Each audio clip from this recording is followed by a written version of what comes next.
قبرستان کی چڑیلیں۔ دوستو، لیمو گوٹھ قبرستان گلشن اقبال کے خدمتگار انور اسلام نے ایک سچا واقعہ سناتے ہوئے بتایا کہ میں نے اپنا بچپن اور جوانی اسی قبرستان میں گزاری ہے اور اب اپنا بڑھاپا بھی اسی قبرستان میں گزار رہا ہوں۔ آج سے 10 سال پہلے میرے ساتھ اس قبرستان میں ایک خوفناک واقعہ پیش آیا۔ ہوا کچھ یوں تھا کہ دسمبر کے مہینے میں مجھے ایک قبر تیار کرنے کا کام ملا جس کی تدفین بعد نماز عشاء تھی۔ اس دن بارش بھی ہوئی تھی جو کئی گھنٹے جاری رہی تھی۔ شام میں جا کر اس بارش کا زور ٹوٹا تھا۔ مغرب کے بعد میں نے قبر تیار کرنا شروع کی اور اپنے کام سے فارغ ہو کر میں میت کا انتظار کرنے لگا۔ میت آتے آتے کوئی 10 بجے کا وقت ہو گیا اور دفن کرنے سے فارغ ہوتے ہوتے رات کے 11 بج گئے تھے، جس کے بعد میں لوگوں کے جانے کا انتظار کرنے لگا۔ جب تمام لوگ قبرستان سے چلے گئے تو میں نے بھی اپنا سامان سمیٹنا شروع کیا۔ تمام کاموں سے فارغ ہو کر میں بھی گھر جانے لگا۔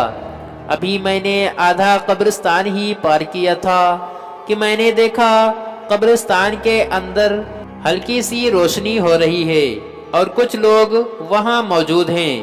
اس صورتحال کو دیکھ کر میں نے سوچا کہ ابھی تک تو قبرستان میں کوئی نہیں تھا، پھر اچانک یہ لوگ قبرستان میں کہاں سے آ گئے۔ معاملے کا جائزہ لینے کے لیے میں بھی اس طرف چل پڑا جہاں روشنی ہو رہی تھی۔ جب میں قریب پہنچا تو میں نے دیکھا کہ ایک درخت کے نیچے کچھ نوجوان لڑکیاں آگ جلا کر اس کے آس پاس بیٹھی ہیں اور آپس میں کسی نامانوس زبان میں باتیں کر رہی ہیں۔ میں جب ان کے قریب پہنچا تو میں نے کڑکدار لہجے میں ان لڑکیوں کو مخاطب کیا جو تعداد میں 4 تھیں۔ ان سے کہا کہ تم لوگ کون ہو اور اس وقت قبرستان میں کیا کر رہی ہو؟ تمہارے گھر والوں کو معلوم ہے کہ اس وقت تک قبرستان میں ہو؟ میری آواز ان لڑکیوں نے سنی اور انسنی کر دی، اور ایک لڑکی نے نیچے منہ کیے ہوئے منمناتی آواز میں جیسے کوئی ناک سے بولتا ہے دوسری لڑکیوں کو کہا کہ دیکھا، یہ آ ہی گیا نا ہمارے پاس۔ یہ جملہ سن کر اس کی دوسری ساتھی لڑکیاں اپنی جگہ سے کھڑی ہو گئیں۔ اب جو میں نے غور سے ان کی طرف دیکھا تو مجھے ایسا لگا جیسے میں کوئی خواب دیکھ رہا ہوں، کیونکہ نہ ان کی ناک تھی اور نہ ہی منہ تھا۔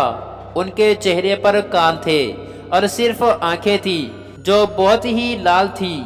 اب جو میں نے بھاگنا چاہا تو مجھے ایسا لگا جیسے کسی نے میرے پاؤں مضبوطی سے پکڑ لیے ہوں، جنہیں میں کسی بھی طرح سے آزاد نہیں کر پا رہا تھا۔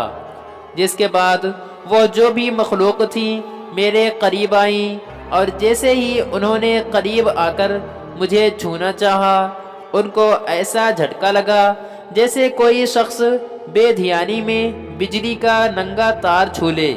اس کے بعد ان میں سے ایک نے اپنی دوسری ساتھیوں کو کہا کہ اس کے پاس کوئی تعویذ ہے جس کی وجہ سے ہم اس کا کچھ نہیں بگاڑ پائیں گے۔ پھر اس لڑکی نے مجھے کہا کہ آج اس تعویذ نے تجھے بچا لیا ہے، ورنہ آج ہم تیرے خون سے اپنی بھوک مٹاتے۔